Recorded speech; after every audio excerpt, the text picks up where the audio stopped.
2026. Prepare seu corpo, mente e principalmente seu espírito. 2026 está batendo a porta e promete ser um dos anos mais acelerados da década. Serão pouquíssimos dias úteis. Dentro desse curto tempo, teremos 10 feriados nacionais, 9 deles emendáveis, e isso sem falar nos feriados regionais. Além disso, teremos uma Copa do Mundo entre junho e julho. E para fechar com chave de ouro, eleições presidenciais em outubro. Pense nisso. Em um único ano, o país vai parar várias vezes para torcer, discutir, se dividir e correr. Vai ser um ano de agendas lotadas, muito conteúdo criado com IAs para nos enganar e milhões de mentes sobrecarregadas. Um ano em que a ansiedade vai gritar, tentando dominar corações e roubar a paz. Por isso precisamos fortalecer nosso corpo, mente e principalmente o espírito e lembrar o que Jesus disse: não andeis ansiosos quanto à vossa vida.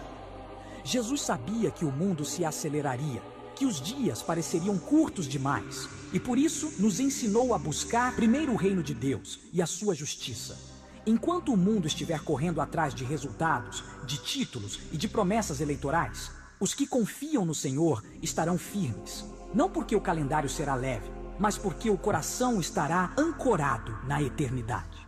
Em meio à correria de 2026, Deus te chama a não ser mais um refém da pressa. Ele te chama a voltar para estudar a palavra, a desligar o barulho e acender o altar. Porque quem se enche da presença de Deus não se perde na velocidade do mundo.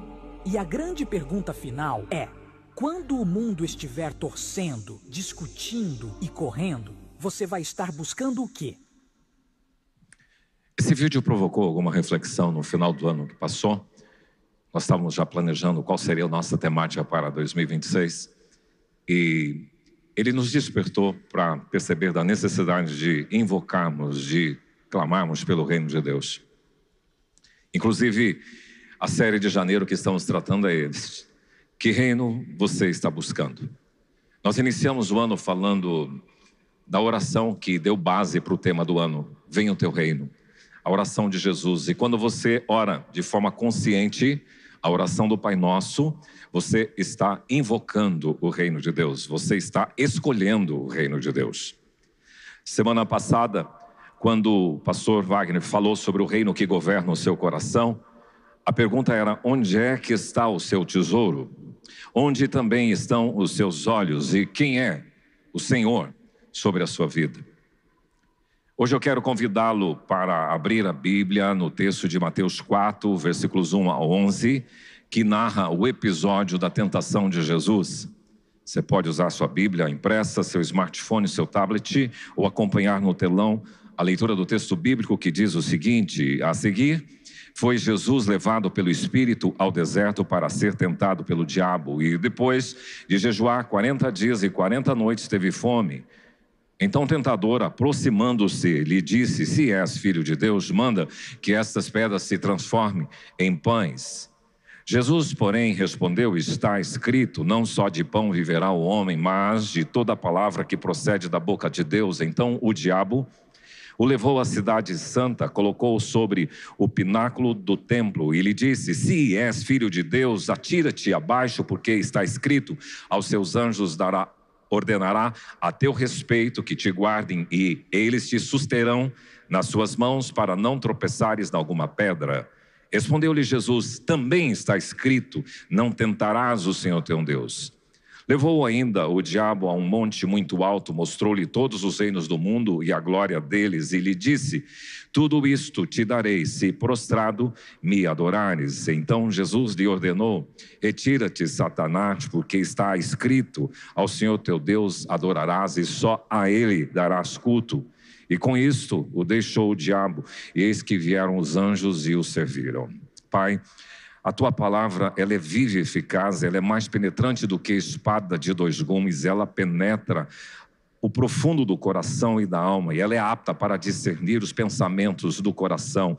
Por isso que tu nessa noite possa desvendar os nossos olhos, descortinar o véu, abrir entendimento para compreender o teu recado, e nos credencia, Senhor, para proclamar com autoridade esta palavra, e blindando todo esse ambiente contra toda ação do mal, para perturbar, para inquietar e distrair pessoas, em nome de Jesus. Amém. O batismo e a tentação de Jesus precederam o início do ministério. E é importante esses dois eventos, porque através do batismo o pai credencia e define a identidade. Eu gosto muito da expressão que o pai utiliza para falar sobre o filho. Este é o meu filho amado, em quem eu me comprazo, em quem eu tenho prazer. Jesus não tinha feito nada ainda, nenhum milagre. Jesus não pregara, Jesus não fizera nada até então. E o pai de antemão já o credencia lá, já o legitima. Logo em seguida ele é levado para o deserto, para a tentação. E lá, depois de 40 dias e 40 noites de jejum, Satanás então vem fazer essas sugestões e essas propostas indecentes, e o Senhor Jesus o repreende com a palavra. E na verdade Satanás quer desmistificar, quer dizer para Jesus: é verdade que você é filho de Deus? Ele tenta colocar dúvida no coração de Jesus. Quando se trata desta passagem bíblica, a forma mais comum e usual de pregar é falar sobre 3 áreas das tentações das pessoas, que são voltadas para o prazer, para o orgulho e para o poder. Porque quando fala, transforma essas pedras em pães, satisfaça os seus desejos. Quando lança-te daqui do pináculo, mostra a sua soberba, o seu orgulho e o seu desejo de aparecer. E levar para um lugar alto e mostrar todos os reinos da terra, desafiar sobre o poder, sobre a autoridade que tantos homens cobiçam. Portanto, hoje nós vamos falar sobre esta expressão, quando você está buscando que reino, entre 2 reinos, nós vamos ter propostos aqui nesse texto. Eu quero olhar para esse texto sobre esta ótica, não das tentações especificamente, mas olhar para o conflito que eu percebo nesses reinos, que aqui estão estampados. Vou dizer assim que nós temos o reino das trevas, que o Paulo chama na carta à igreja de Colossos, o império das trevas, e vamos falar do reino dos céus ou do reino de Deus. Mateus, ele usa reino dos céus, porque Mateus era um judeu e ele evitava usar a palavra Deus. O judeu não pronuncia o Yahvé, então ele usou preferentemente reino dos céus. Há 5 detalhes nesse texto que dá para analisar os conflitos entre esses 2 reinos. Eu quero orar em primeiro lugar para o diabo que vai até Jesus e para o Consolador, para o Espírito Santo que guia Jesus. Eu quero olhar para esse texto pensando também no fato do diabo ter levado Jesus para uma cidade e do Espírito ter levado Jesus para o deserto. Quero olhar para esse texto pensando nessa necessidade de pão que é proposto aqui. E quero olhar também para esta ideia de espetáculo que esse texto mostra que o reino do mundo propõe e a descrição de Jesus. E quero fechar com a proposta de Satanás, das glórias do mundo, de poder e autoridade, e com a ideia da graça que não se paga, que é manifesta em Jesus. Em primeiro lugar, o reino do tentador e o reino do consolador. O reino do tentador, aqui descrito, no texto, Satanás é chamado de tentador, de Satanás e de diabo. Os nomes de Satanás da Bíblia, se você for um estudioso e quiser fazer essa investigação, e hoje está tão fácil com a IA e com as consultas bíblicas e os aplicativos da Bíblia, você vai perceber que existem vários nomes para Satanás: Satanás, diabo, serpente, dragão, maligno, Belzebu, Belial, príncipe deste mundo, Deus desse século, espírito que agora atua nos filhos da desobediência, anjo de luz e leão que ruge. Diríamos que Satanás é esse sedutor, mor, enganador, mentiroso, caluniador, tentador, assassino, opressor, usurpador. Ele também é intimidador, imitador, astuto e cheio de artimanhas, e ele cega o entendimento das pessoas para não compreender. Há 2 terças atrás nós trabalhávamos a parábola do semeador, e fala que o semeador saiu a semear e uma semente ou algumas sementes caíram à beira do caminho e as aves vieram e comeram. E Jesus, depois interpretando esta parábola, diz o seguinte: aquele coração que está endurecido e não tem profundidade, Satanás vem e consome o evangelho, consome a palavra, leva. E é isso que aconteceu nesta parábola. Satanás, está vivo e ativo no planeta Terra. E ele, diz o texto de Efésios 2, atua nos filhos da desobediência. Portanto, a igreja não pode ignorar a ação do mal do mundo e não pode minimizar isso. Me recordo que na década de 80 se falou muito sobre batalha espiritual, e muitos seminários, eu participei de alguns, inclusive de congressos de pastores que falavam sobre batalha espiritual. E o grande risco é que muita gente via o poder do mal e Satanás, o diabo e os demônios em tudo quanto é lugar e pouca manifestação de anjo. Há um risco quando se trata da questão da batalha espiritual. Mas a ignorância também é problema. Então nós não podemos ignorar a ação do mal e não podemos também ficar tão fanatizados com esta ideia. A Bíblia cita reinos, domínios e autoridades espirituais. Há um texto de Paulo escrevendo à igreja de Éfeso que ele diz assim: revesti-vos, pois, de toda a armadura de Deus para poderes ficar firmes contra as ciladas do diabo. Então Paulo está falando de um problema espiritual e ele diz: porque a nossa luta, a sua luta, a minha luta, a nossa luta não é contra a gente, contra pessoas, contra carne e sangue, e sim contra os principados, contra as potestades, contra os dominadores deste mundo tenebroso e contra as forças espirituais do mal nas regiões celestes. Aqui existe então declaradamente uma estrutura hierárquica na esfera maligna de ação. Satanás, o líder mor, o chefe, o adversário supremo, que é um andante que coordena o império das trevas, e ele não reina por direito, mas ele reina por usurpação e engano. Os principados, que seriam o segundo escalão, as autoridades espirituais, num alto escalão também, e esses principados atuam territorialmente nas estruturas, influenciando nações, sistemas e culturas, e operam nos bastidores da história. Um dia nós vamos ter a possibilidade, Deus vai nos dar essa clareza sobre o que é que acontece no cenário geopolítico dentro da dimensão espiritual. Por exemplo, é muito importante hoje tentar discernir o que acontece na Venezuela, o que acontece na Ucrânia e na Rússia, o que acontece no Irã. E é interessante que o Irã foi usado por Deus como rei Pérsia para uma vez tratar o povo de Deus. A Pérsia tem um valor histórico muito importante, mas existe dentro dessa visão geopolítica, dessa cosmovisão, ações do mal. Então, ações de Satanás, dos principados, mas também das potestades que executam esta autoridade delegada, que influenciam governos, estruturas de poder e opressão, mantêm sistemas injustos e idólatras. Estas forças do mal, as potestades fazem. E os dominadores deste mundo tenebroso, que são os espíritos ligados à cosmovisão cultural, moldando valores, pensamentos e comportamento das pessoas. É o que no final do ano também tratamos sobre as filosofias modernas, o hedonismo, o relativismo e por aí afora. Sustentam ideologias contrárias a Deus. E as forças espirituais do mal nas regiões celestiais são os espíritos malignos, os demônios em ação direta na intervenção da vida das pessoas. Interessante que, vez ou outra, a gente escuta algumas ações territoriais. Hoje mesmo eu recebi um videozinho vendo sobre a Boate Kiss. E há um depoimento de uma moça que diz: naquela boate tinha uma pessoa que era do corpo de bombeiro, estava resgatando aquelas pessoas ali, e ele viu uma mulher de vermelho, de um vestido longo, cabelos compridos, e ele começou a se aproximar, e ela estava andando como se nada tivesse acontecendo, e quando ele chegou bem perto dela, ela sumiu. É um testemunho interessante sobre essas ações que vocês às vezes não percebem, nós não vemos com os nossos olhos humanos isso acontecendo.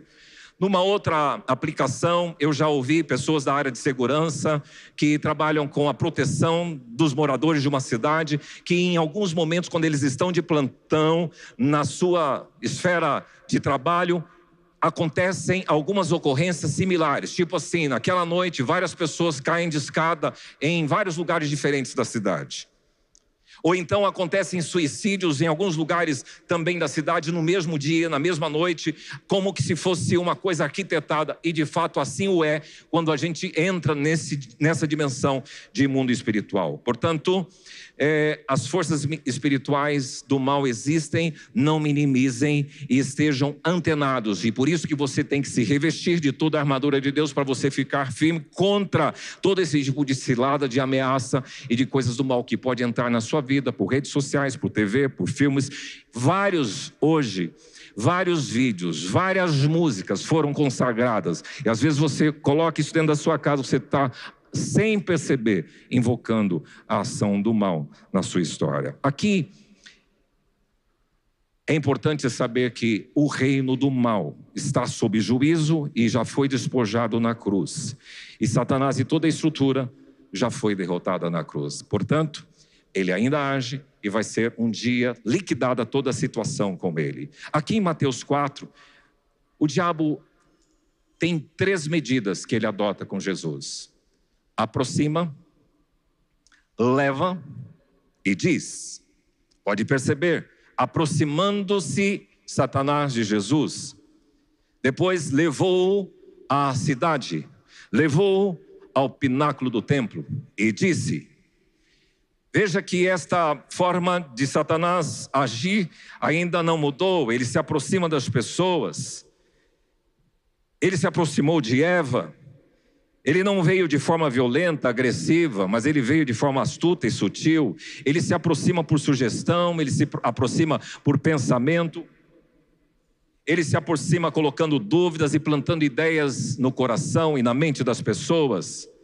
Ele levou, e é interessante que aqui a gente olha para o texto do Salmo 1 e diz assim que bem-aventurado aquele que não anda no conselho dos ímpios, não se detém no caminho dos pecadores e nem se assenta na roda dos escarnecedores, numa ação progressiva. Então a ideia é esta, e aí o Senhor Jesus recebe esta ação do mal, levando para um lugar.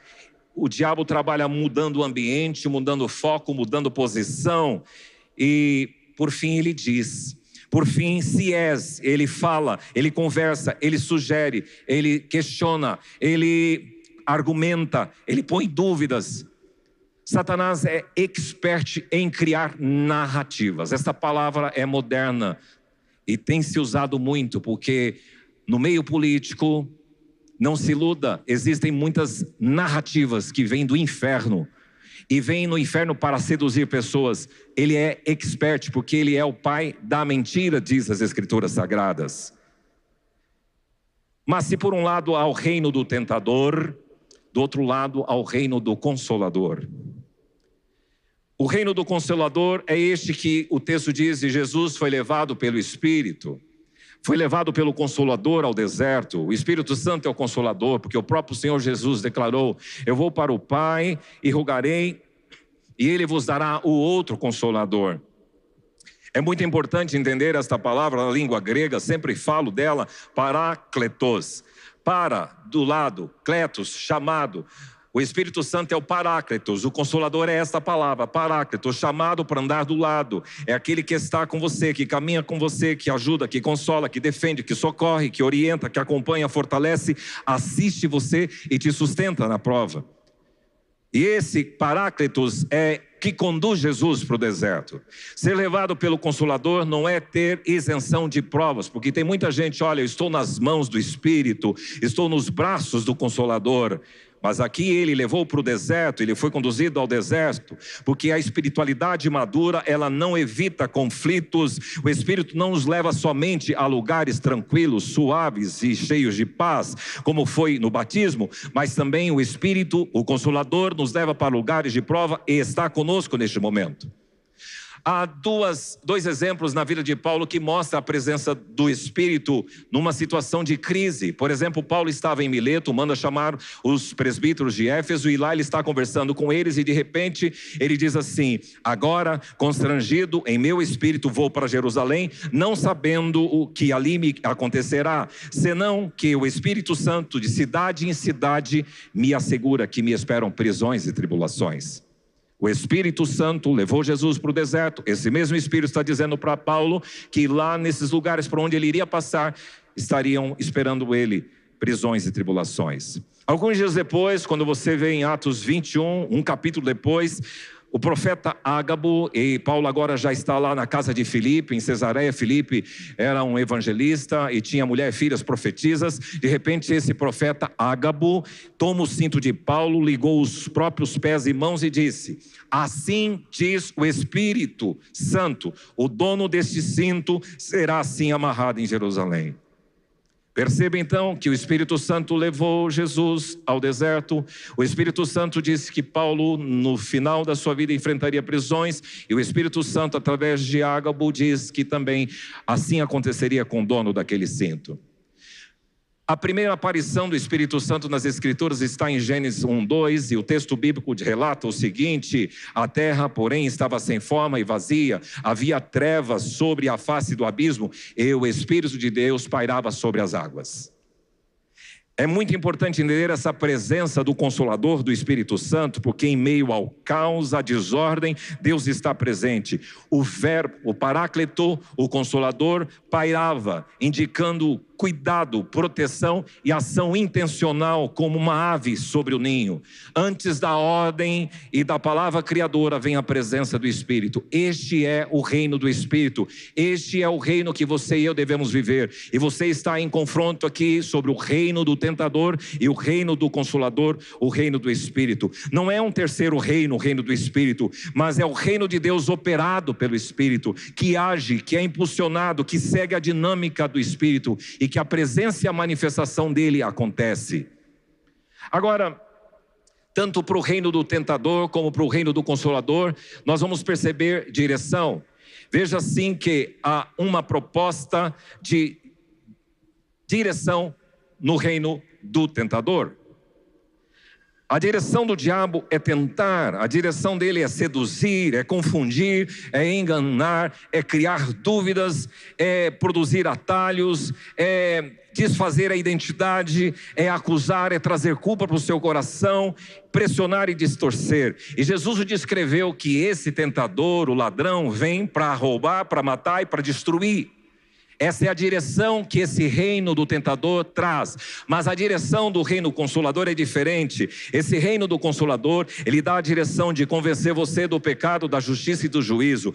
A direção que ele dá é guiar você em toda a verdade. A direção que o Consolador tem para a sua vida é santificar o seu coração, os seus pensamentos, é te capacitar através dos dons para o exercício do ministério, é preparar uma igreja santa e imaculada, é ser o seu consolador, confortador, orientador em todos os momentos da sua vida, é te revestir e fazer evidenciar todo o fruto do Espírito, que é paz, amor, alegria, bondade, mansidão, fidelidade, domínio próprio, todas essas características. Você precisa aprender a discernir as vozes espirituais, a do tentador e a do Consolador. O reino do tentador é o reino que seduz. O reino do Consolador é o reino que conduz. Em segundo lugar, você também recebe nesse texto a apresentação do reino da distração e o reino da contemplação. E aqui eu quero lembrar que o diabo levou Jesus para a cidade e o Espírito levou Jesus para o deserto.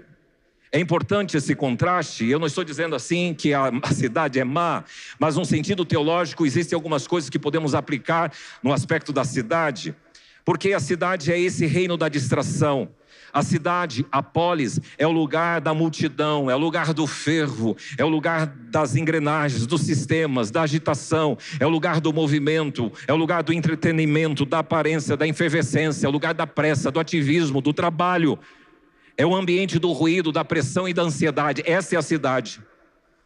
E é interessante isso porque eu moro um pouquinho rural e eu pego sempre essa estrada e de vez em quando eu falo, vou para a cidade hoje. E quando eu estou lá parece que é outro ambiente, outra situação, pelo ambiente mais distante do ruído, da pressão e da visibilidade. A cidade então está sendo considerada como símbolo teológico e não geográfico. O reino da distração, o reino da cidade é o da dependência da aprovação humana. O reino da cidade é o do barulho que tolhe a reflexão e o confronto interior. Na cidade não se tem tempo para contemplar lua, céu, estrela. O reino da cidade é o reino do ativismo sem intimidade com Deus. O reino da distração ou da cidade é o reino do entretenimento, da diversão, do lazer, do ser feliz. É o reino dos resultados imediatos. É o reino da plateia, dos aplausos, dos likes, do joinha, dos seguidores. É o reino que tem medo do silêncio e da solidão. É o reino, enfim, de uma vida construída sem Deus. Esse é o reino da cidade. Algo interessante no registro bíblico é que Caim, após ter assassinado o seu irmão, o texto de Gênesis 4:17 diz: coabitou Caim com a sua mulher e ela concebeu e deu à luz a Enoque. Caim edificou uma cidade e lhe chamou Enoque. Aqui dá uma ideia de que a imagem bíblica para a cidade é da fuga da presença de Deus. Caim, fugindo da presença de Deus, inaugura e edifica uma cidade. Como se ele estivesse dizendo: a cidade é um lugar meu. É um lugar da minha autonomia, um lugar da minha independência, é um lugar da minha vida organizada pelo meu próprio esforço, é um lugar da cultura que eu rompi e da presença do Pai. Então a cidade não é condenada por ser cidade, mas por nascer da ausência da presença de Deus. Este é o reino da cidade, é o reino da distração. Mas temos o reino da contemplação. Porque Jesus foi levado pelo Espírito ao deserto para a contemplação, para a solitude, para o encontro consigo mesmo. Não sei se você já fez e teve essa experiência de fazer um retiro com você mesmo. Nós temos dificuldades de nos encontrar com nós mesmos. Nós temos dificuldades de ter o nosso tempo a sós com Deus e entrar em conflito com nós mesmos e ficar quieto, totalmente inerte, contemplando, olhando e falando: Deus, estou aqui. É uma experiência fantástica, faça isso. O deserto é esse lugar da solitude, da privação, do secreto, da essência, da reverência, da dependência, da paciência, da reflexão e da contemplação. O reino da contemplação é o lugar em que você é formado espiritualmente. O reino da contemplação é o lugar de escuta, do discernimento provocado pelo silêncio. É o lugar da intimidade antes da exposição pública. É o lugar em que Deus fala ao seu coração. É nesse deserto que Deus faz isso. É o lugar do confronto interior. É o lugar da dependência total do Senhor, porque no deserto não tem nada. É o lugar de quebrantamento e privação. E precisamos experimentar o deserto de Deus e ser conduzidos para o deserto. É quase que parecido numa proporção um pouco diferente ao ambiente do jardim, um lugar de solitude, um lugar do Éden, em que contrapõe a cidade, um lugar em que Deus está presente. Na viração do dia ele passava para tomar um tereré com Adão e Eva. É um lugar de deleite, é um lugar de segurança e de provisão, é o lugar da comunhão, é o lugar da presença, da vocação, da aliança e da dependência. Jesus foi levado para o deserto, sozinho e em jejum, longe de gente, longe de movimentos, longe de distração. Alguém já disse, essa frase caminha comigo há alguns anos: quem não sabe viver em solitude, não sabe viver em comunhão. Quem não consegue ter o seu tempo a sós, não consegue viver com as pessoas. Agora, existe aqui uma proposta do reino da cidade e uma proposta do reino da contemplação. Porque o reino da distração da cidade, ele forma pessoas movidas por visibilidade. A proposta de formação é essa. A proposta de formação do reino da cidade ou da distração é construir identidades frágeis e dependentes de aplausos, de aprovação das pessoas. O reino da cidade, esse reino da distração, promove pessoas vazias, levianas e pessoas entregues ao prazer. O importante é ser feliz. Estimula o ativismo sem profundidade. É essa a proposta do reino da cidade e da distração. E prima pela exterioridade sem transformação interior. Em contrapartida, o reino do deserto, da contemplação, ele forma pessoas submissas, ele forma pessoas obedientes, sujeitas, forma pessoas com uma identidade enraizada na presença de Deus, porque está despojado de todos os recursos à sua volta, mas ele depende de Deus. Pessoas treinadas no deserto, na contemplação, na escuta espiritual, no discernimento, na observação, na contemplação. A fidelidade, quando não tem ninguém por perto, as pessoas são formadas na fidelidade, e pessoas são formadas de forma madura e aptas para o chamado público. O reino dos céus promove isso. Interessante que numa das viagens para o Egito, já 2 viagens tivemos com um guia chamado Samuel, e ele conta, é muito interessante quando ele fala da tamareira, do camelo, e tem muita história que dá para aplicar, mas uma delas ele trabalhava sobre a escola do deserto. Muitos homens de Deus, grandes homens de Deus, personagens bíblicos, foram forjados no deserto. Se você olhar para Abraão, foi forjado no deserto. Se você olhar também para José, para Moisés nos desertos de Midian, foi forjado por Deus no deserto. 40 anos no deserto. Deus tratando e ensinando a contemplação, a solitude.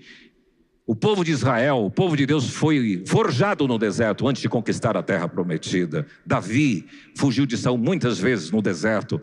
Deus, o Espírito Santo, o Paráclitos, nos conduz ao deserto para formar, para lapidar, para capacitar você. A escola do Egito e a escola do deserto. A escola do Egito, sabedoria humana. A escola do deserto, sabedoria divina. Interessante que um salmo que leva a gente a pensar sobre isso, especialmente quando as pessoas estão vivendo alguns desertos de enfermidade, é o Salmo 84, que diz assim: bem-aventurado aquele que passando pelo vale árido, pelo deserto, faz dele um manancial. De bênçãos o cobre a primeira chuva, vão indo de força em força.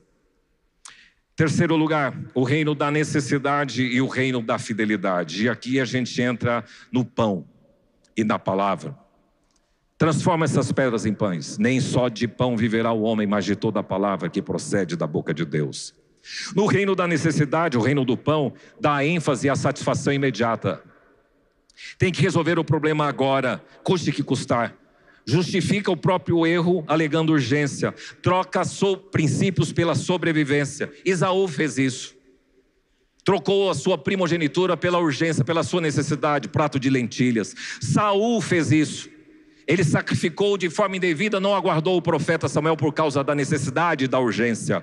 Coloca o pão acima da palavra, os desejos e as vontades acima da obediência. O reino da necessidade dá importância ao resultado e não ao processo de tratamento. Decide a partir da fome e não da fidelidade. Na história você vai encontrar no século I essa expressão cunhada, pão e circo, ou panem et circenses, no latim. Ela foi cunhada por um homem chamado Juvenal. Ele era um filósofo, ele era muito ácido e muito crítico contra o Império Romano.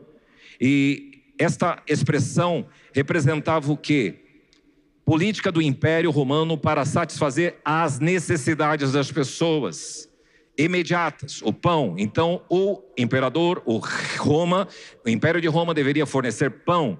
E o Coliseu é o circo. Em Roma, quando você visita o Coliseu, você vê tudo o que aconteceu naquele ambiente. Você tem a história contada lá em Roma. É muito interessante saber o que aconteceu. Então, o povo era trabalhado no reino da necessidade. Precisam de pão, precisam de circo. E assim, eles tocavam a vida. Algum tempo depois, surgiu um outro filósofo chamado Horácio. E ele cunhou essa expressão, carpe diem. E a palavra também fala de uma filosofia de vida presente, centrada no presente imediato, onde se dispensa a Deus, se dispensa a transcendência e a responsabilidade na eternidade. O importante do carpe diem é o aqui e agora, é o etnal, é o já. Colha o agora, não planeje o futuro, não se prendas no amanhã. Viva o prazer, viva o instante presente, viva o agora. Essa é a ideia do reino que nós estamos dizendo que trata da necessidade. Agora, o reino da fidelidade, ele trabalha de forma diferente. Nem só de pão vive o homem, disse Jesus, mas de toda a palavra que procede da boca do Pai. Então, o reino da fidelidade, a submissão à palavra está acima das circunstâncias. No reino da fidelidade, preserva-se a fidelidade mesmo quando ela machuca e quando ela dói. A confiança em Deus no reino da fidelidade está acima da situação. A palavra é o sustento neste reino. A obediência é mantida mesmo diante da escassez. É o que Abacuque diz: ainda que a figueira não floresça, ainda que não haja fruto na videira, o produto da oliveira minta, todavia eu confiarei no meu Senhor. A minha confiança não é na minha necessidade urgente, mas na obediência à palavra de Deus. E as decisões são tomadas a partir desta identidade, fidelidade e obediência à palavra. Agora, nesse reino da necessidade, a proposta do reino da necessidade é responder a seguinte pergunta: o que resolve o meu problema agora?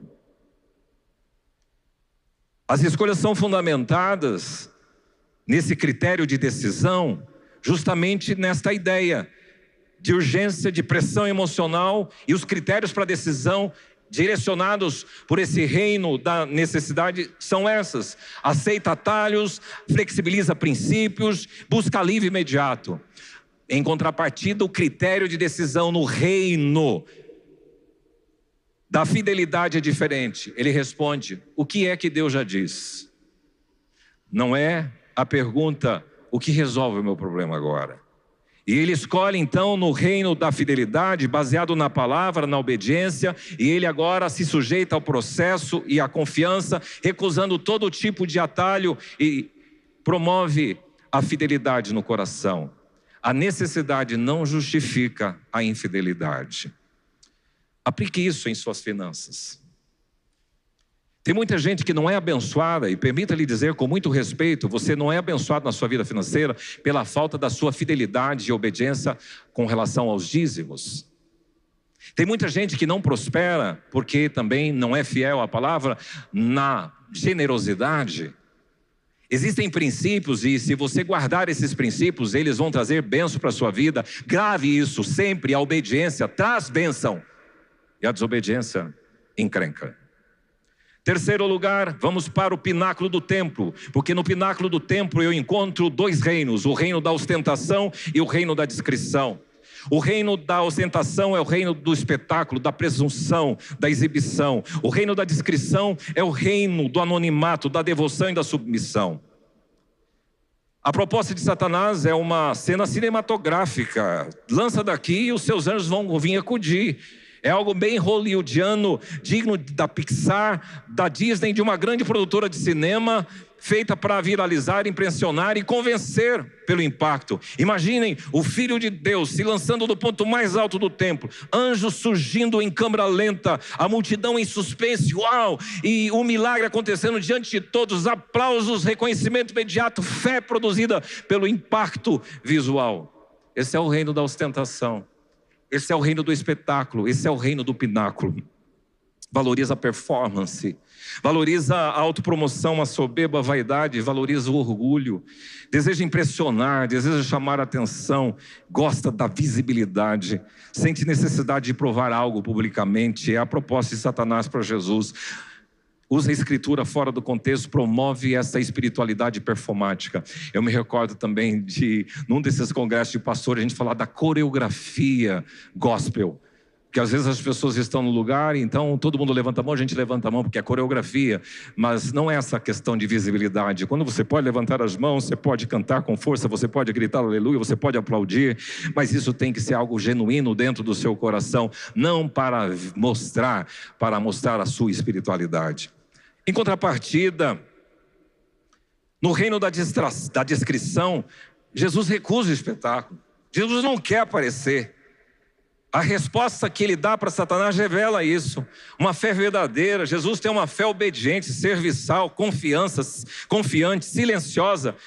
Ele mostra fidelidade sem plateia, porque tem gente que mostra que é fiel na frente dos outros, mas no bastidor da vida não mostra essa submissão.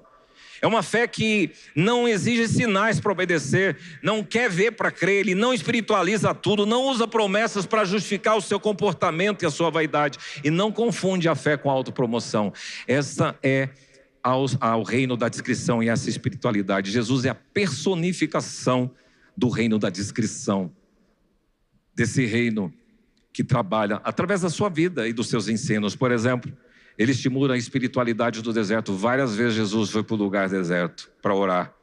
Ele fala que o Pai te vê em secreto. Ele diz para você orar não na frente da sinagoga, como Deus, como dizia os grandes sacerdotes, não sou que nem os publicanos, eu dou o dízimo de tudo que tenho, leio a palavra, eu jejuo, E o outro lá, o publicano, nem olhava para o céu, no pátio do templo, batia com a mão no peito e disse: "Sê propício a mim, pecador." E Jesus pergunta: quem é que desceu justificado? Ele diz: essa espiritualidade do reino da ostentação não é o reino dos céus. O reino do céu é a espiritualidade da discrição, da simplicidade, da humildade.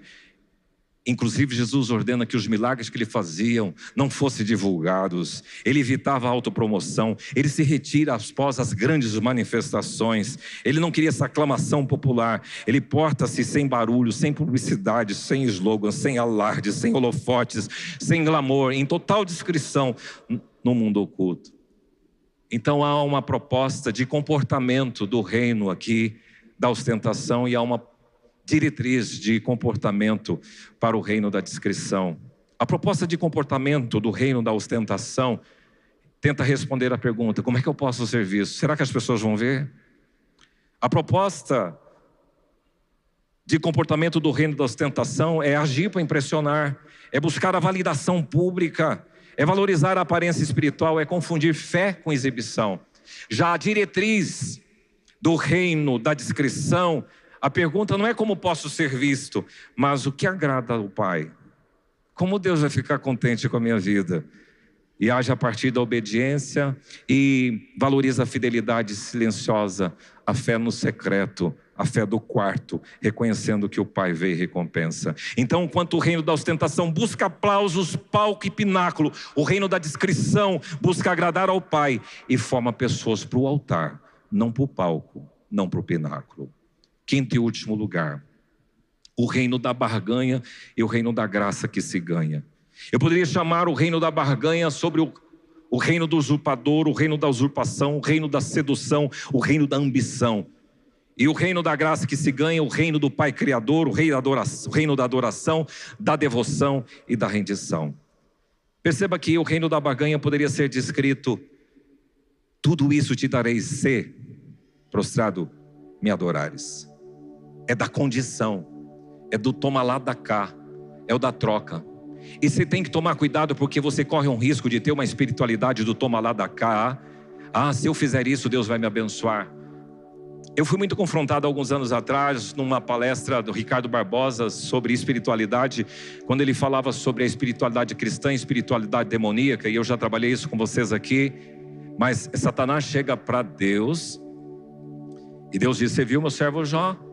Homem reto, íntegro e que se desvia do mal. Satanás sacode o homem também. O Senhor dá tudo para ele, tira as coisas dele, e o Senhor dá permissão para Satanás tirar os bens, tirar os filhos e tirar a saúde. E Jó continuou firme e não blasfemou contra Deus. Essa é uma espiritualidade certa. Você serve a Deus não por aquilo que Ele faz, você serve a Deus por quem Ele é. Jó continuou firme sem ter nada. E naquele dia eu fui confrontado: se Deus me tirasse algumas coisas, eu continuaria servindo a Deus. Aqui está o risco da espiritualidade cristã e da espiritualidade demoníaca. A espiritualidade demoníaca é da barganha. Você serve a Deus por aquilo que Ele faz por você. Deus me dá saúde, Deus me dá carro, Deus me dá emprego, Deus me dá sustento, Deus me dá provisão, Deus me dá família, então eu quero servir. Se Deus tirar todas essas coisas de você, você continua sendo fiel. Essa é a verdadeira espiritualidade provada aqui em Jesus. Se prostrado me adorares. Esse é o reino da barganha. O reino da barganha, ele trabalha assim. Ele se sustenta pela autoridade legítima, pelo poder, baseado na barganha. Se fizer isso, eu vou te dar essas condições. Queridos, não duvidem. Tem gente que vende literalmente a alma para o diabo. Tem gente que ganhou riquezas. Tem gente que tem poder porque vendeu a alma para o diabo. E é alto esse preço. Isso tem histórias. Então o reino da barganha se sustenta desta forma: pela idolatria, pela adoração em troca da prosperidade, do poder e da riqueza. E é comum você ouvir de políticos que estão vinculados com questões espirituais, buscando coisas do mal para se sustentar no poder.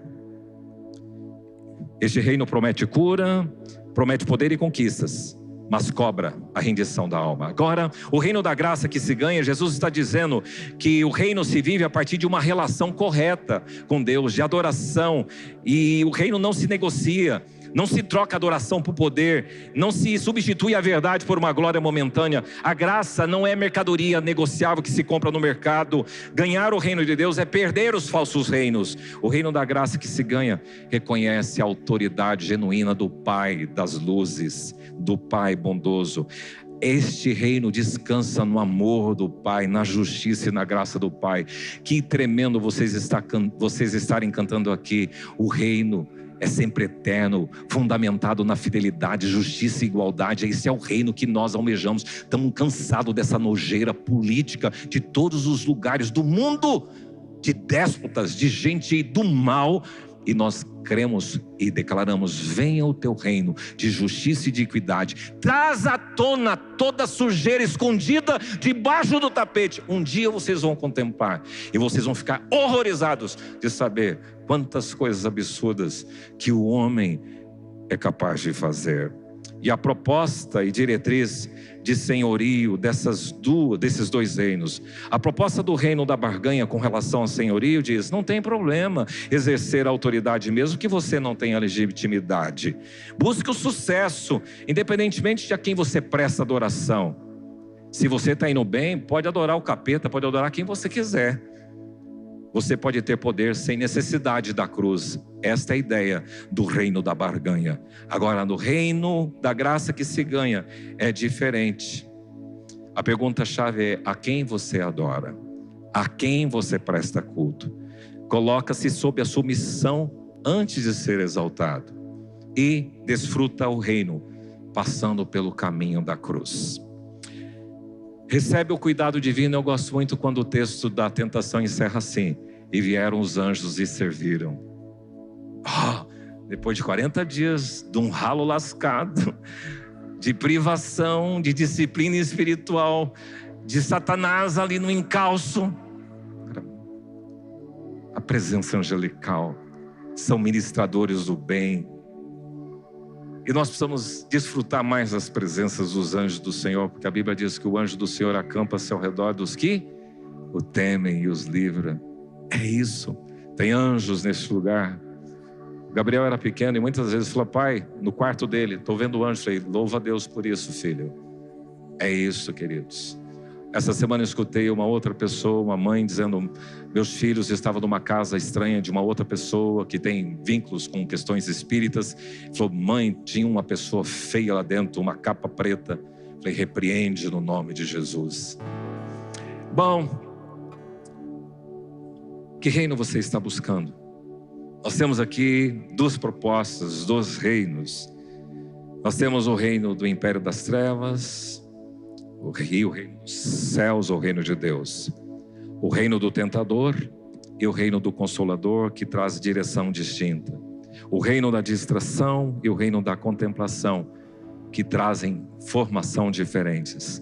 O reino da necessidade e o reino da fidelidade, que mostra como você tem que trabalhar em termos de decisão. O reino da ostentação e o reino da discrição de Jesus, do anonimato. O reino da barganha e o reino da graça que se ganha, que estimula o senhorio que você quer. Eu fiquei perguntando hoje à tarde para Deus, eu não fiz isso de manhã, eu dei uma revisada nessa mensagem durante a tarde, mas de fazer uma pergunta para o seu coração e você sair com essa pergunta: a vida que você está vivendo se identifica com qual desses reinos? Isso vai definir que escolha você está fazendo. Então é importante que você nesta noite olhe para isso. Você está mais sensível à orientação do tentador ou do Paráclitos? Você está mais forjado na cidade ou no deserto? Você está muito plugado na cidade, distraído, no entretenimento, no tempo sem Deus, você não tem tempo para Ele? Ou você está lá na contemplação, na privação e dependendo de Deus? Qual tipo de comportamento que você tem nessa questão? Pão para mim é mais importante, ir trabalhar. tenho que me divertir. Isso é pão. Ou palavra, fidelidade à palavra. Eu louvo a Deus pela vida da minha família. Meu pai e me ensinou: domingo é dia do Senhor. Meu irmão, eu vou bater muito firme nisso, porque tem gente que diz: não preciso congregar. Meu irmão, isso é coisa do reino de cá. Do reino daqui é obediência, aprendizado, é crescimento, é formação espiritual na palavra. E aqui vocês estão sendo instruídos. Mas eu assisto de casa. Você assiste sim, cozinhando batata. Você insiste lá balançando na rede. Você assiste conversando com outras pessoas. É assim que você faz. Para com isso é coisa do capeta e você nem percebe. Qual reino que você parece? Da ostentação, do glamour, esse reino do pináculo, ou o reino da surdina, o reino da quietude, da discrição. Quero convidar você a se colocar em pé. Se Deus me fizer isso, eu vou fazer aquilo. Mentira, esse é o reino diabólico, é o reino da barganha, é o reino da espiritualidade do toma lá da casa, da espiritualidade demoníaca. A espiritualidade cristã, ela serve a Deus independentemente de o que Deus faz. Simplesmente serve a Deus por quem Ele é. Sua vida parece com qual desses dois reinos? Que nesta noite você possa fazer uma revisão. Fala: Deus, eu preciso andar mais por esse reino do Consolador, da contemplação, da fidelidade, da discrição e dessa graça que eu não consigo pagar. Eu ganhei essa graça. Essa canção fala justamente sobre: eu escolho o som do céu. Ele me criou e eu escolho louvar a Ele. Vamos declarar. Eu escolho te louvar. Sou. Do meu orgulho eu abro mão, nada me impedirá.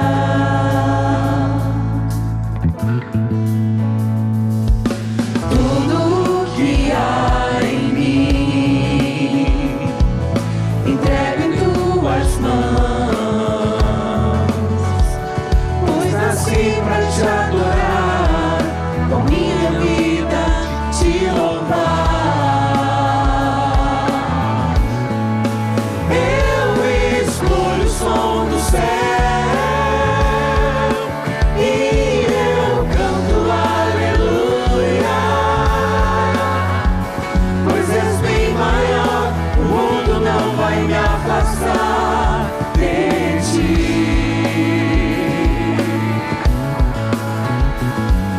Sei que fui criado para a tua glória. Com todo o meu coração te servirei, te servirei. Eu escolho o som do céu e eu canto aleluia, pois és bem maior, o mundo não vai me afastar de ti. Eu escolho teu caminho, Vai pagar o preço. e eu vou pagar o preço, pois és bem maior, o mundo não vai me afastar de ti. Pai, eu creio que hoje pessoas aqui foram confrontadas no seu estilo de vida, a tomar uma posição mais definida sobre que tipo de reino que está servindo, que reino que está buscando. Pai, que o Senhor trabalhe esse coração para que experimente tudo aquilo que o Senhor tem na Tua palavra para aqueles que Te servem e Te buscam. Pai, rogo por estes, para que no nome de Jesus o reino do tentador, da distração, da necessidade, da ostentação e da barganha não prevaleça na vida deste homem e desta mulher. Que hoje ele sinalize para o Senhor dizendo: eu quero o teu reino, venha o teu reino, Consolador. Eu quero esse reino da contemplação, que mesmo estando desprovido de qualquer coisa, eu estou lá em comunhão independente do Senhor. Eu quero esse reino da tua palavra e da obediência e da fidelidade. Eu quero esse reino da discrição, não da ostentação, do quarto, da obscuridade, do anonimato. Eu quero esse reino da graça que se ganha e não da barganha. Que seja assim na minha vida e na vida desse meu irmão, em nome de Jesus. Amém.